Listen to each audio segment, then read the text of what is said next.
Hello, everyone. Welcome into Above My Pay Grade. My name is Eric. Thanks for tuning in. If you could like this video, share this video out, help the channel grow. I would be much appreciative. All right. So, a lot of people are scared in the United States who are paying attention of hyperinflation. I want to look at an article that kind of goes through what Germany dealt with and how we're similar in some ways and dissimilar in others. But one thing that I think is important to think about is the law of exponential growth. I kind of learned about this from Chris Martenson over at Peak Prosperity. He has a great channel if you want to go check that out. But exponential growth, you guys have all heard about, would you rather have $1 million or a penny a day doubled for 30 days? And that penny a day doubled for 30 days, at day 25, it's only a little over 167,000. So it's those last 5 days where it really sees that massive growth. And this also applies in a bad way, right? When it comes to inflation and hyperinflation, because a lot of people see if it's growing, if it's doubling, right? If the problems are getting excessively worse by, let's say, 10%, 20%, whatever it is, exponential growth at 20% of the previous year starts to become a massive problem. And it's in those last couple of years where it really starts to fall apart. And you're seeing this dollar hegemony around the world really fall apart. And that's part of the problem. I think we're in that tail end of exponential growth where we grew too fast. We have to keep printing dollars. And that's why I think inflation is here to stay with the currency we have today. And when I say here to stay, my guess is it's going to be anywhere from 5 to 20% advertised by the government over the next decade. And when it gets to 5, it's not necessarily a good print. It's because the economy is in the gutter. It's because demand has fallen off a cliff. It's not because they've actually fought inflation. They just fought demand, which is not good. Okay, so let's take a look at this article here from Zero Hedge. It says the end of the world dollar hegemony, meaning the dollar as the world reserve currency. Reading from the top here. In a recent essay, I explained how over time the U.S. abused its responsibility. Remember, during Bretton Woods, we said, hey, you know what? We're going to be the world reserve currency. Why? Because we had most of the gold after World War II, and we were backing the dollar to the gold. And we now know that we defaulted on that in 1971. And we took that exorbitant privilege and abused it by printing more and more dollars and living above our means here in the United States. And it helps the United States and hurts other nations, just so you know. Okay, this abrogation of its duties is leading to a likely adoption of a new reserve currency, commodities based and controlled by not by one nation, but by members of all watching, are all watchful that the currency is not inflated. And Google the BRICS nations, Brazil, Russia, India, China, and South Africa. They want to come up with a new currency that hurts the dollar, or is at least a new world reserve currency, or at least competitor to the dollar. Now, the question is, how successful will they be? That's a good question to ask, but those are very powerful nations with a lot of natural resources. So we can't just ignore it and say, you know what, they'll never be able to compete with America, because they can, because they have natural resources that people want. And so if they come out with this BRICS currency and they say, you can only pay in this currency, just like in Russia. Russia is saying, hey, you can only pay in the ruble. Other nations are acquiescing to that because they need the energy. Russia has the energy, and those other countries don't. All right. So further reading here, comparing it to the Weimar Republic, a successful alternative reserve currency would dilute the demand to hold dollars. Translation: the dollar would drop in value.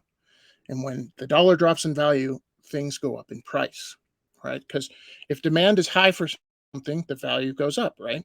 And demand around the world for the dollar is very high. Where are those dollars going to go if people don't want them anymore? They're going to come back to the United States. It's going to lose value and obviously inflate goods and services. Through irresponsible use of the magic checkbook, excuse me, you have obligated yourself to funding a free-for-all of entitlements, such as Social Security, Medicare, and the military-industrial complex being the largest so far. And I've said this before, it's politically unpalatable to cut those things. So you don't hear any politicians say, hey, we have a massive problem and we need to increase our tax revenue. They always talk about that, but we're running a deficit. And never clear a budget. But they never talk about decreasing their expenditures. And if you have a budget in your own life, it doesn't matter what your income is. If your expenses are more than your income, you have a problem. And with the federal budget, that's politically unpalatable to say. Everyone thinks it's political suicide. But in the long run, ignoring it is actual suicide, okay, for the country. So in Weimar Germany, rising prices led powerful constituencies to demand increasing pay and benefits. Does that sound familiar? What's going up at the rate of inflation? Pay and benefits, especially when it comes to government benefits, Social Security, Medicare, and Medicaid. Industrial labor unions, government civil servants, welfare recipients, old age pensions, whose life savings were being decimated, all demanded more money. So in Germany, in Weimar Germany, people demanded more money. What did they do? They just printed it out of thin air. And I made a video on this the other day about FTX. FTX is a token that, or FTT rather, that FTX printed out of thin air, this cryptocurrency exchange. And if you don't follow crypto, that's fine. But what I'm saying is, if you really think about it, what is value? Value is kind of perceived, right, in the marketplace. And the value of the dollar is a perception. It's a perception based off the power we exude, full faith and trust in the United States government. But could that perception of value change? The answer is yes. It is yes. Okay, especially if we keep printing it out of thin air, spending above our means. Eventually, just like the FTT token, people will look at it and like, the underlying thing that's backing up all these loans, that's backing up all this leverage, people are just printing it? I don't know if I want to be involved with this. And that happens really slowly and then all at once, the law of exponential growth, right? Because if 10% of the population right now is saying, hey, wait a second, this dollar thing is not really valuable, then game theory comes out and countries get on board and the BRICS nations start their own currency. And then your average person in America starts to think, wait a second, I want to get rid of these dollars. I want anything but dollars. And next thing you know, hyperinflation. So really slowly and then all at once. So further reading here. So what did Weimar Germany do? The simplest answer is that both believe that there was no choice but to increase payments and print money during a crisis. And I did a video on this yesterday. That's what Europe is doing. They're printing money, more government jobs, because that's the political expedient thing to do. So it was felt in Weimar Germany that powerful constituencies must be placated in the short run. And that's what's going to happen in the United States. Unfortunately, people need to deal with the consequences before they, they just need to get smacked upside the head to realize that there is no free lunch and the government can't just print value out of nowhere. So the US and the UK, this author says there's a lack of political will and economic understanding. I totally agree with this person. Okay. He says, I fear the same is true today. In fact, the seeming lack of adverse consequences, remember in 2008, we printed a bunch of money. And so everyone's like, everything's fine. We bailed out the banks. Short-term consequences, maybe, but long-term, massive consequences. So the seeming lack of adverse consequences and advantages of money printing in the short term has led to knee-jerk responses by the U.S. Treasury and the Federal Reserve Bank to increase the money supply and lower interest rates in the face of economic problems. So again, they put a Band-Aid on something just like you can in your own life. Hey, I got a money issue. I'll get a credit card. Does that really solve your problem? Your problem is you don't have enough income or you have too high of expenditures. So if you get a credit card, that delays the problem, makes it worse, but it doesn't fix the problem. For example, just take a look at Britain. And energy shortages have caused prices to rise. The government's response has been to pledge payouts to households. How do they get that money? Printing it. That's right. No pledge to dismantle barriers to increase energy production, just a pledge to increase the government deficit, which requires more money printing. As the saying goes, you can't make this stuff up. And that's true, unfortunately. And your average person, because I look at the government, I'm like, you're responsible to make these decisions and educate the public.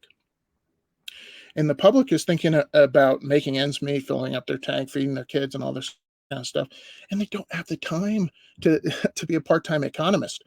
And yet, the government is thinking in these 4-year cycles in the United States when it comes to reelection.